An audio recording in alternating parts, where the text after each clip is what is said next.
Setengah wanita mempunyai tanda-tanda bahawa mereka perlu menjalani pemeriksaan kesuburan.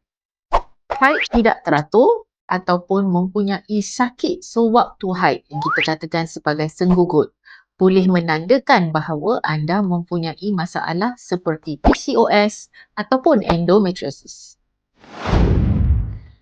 Jangkitan kuman di kawasan pelvis ataupun sejarah pembedahan seperti membuang fibroid atau membuang sis boleh menyebabkan tiub falopio anda tersumbat.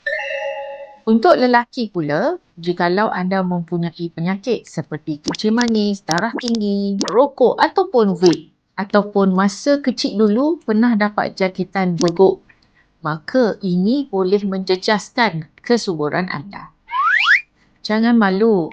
Jikalau anda mempunyai tanda-tanda ini, lebih baik membuat pemeriksaan awal selagi masih ada masa. Jumpa saya di Sophia Fertility, Petaling Jaya untuk memulakan perjalanan kesuburan anda.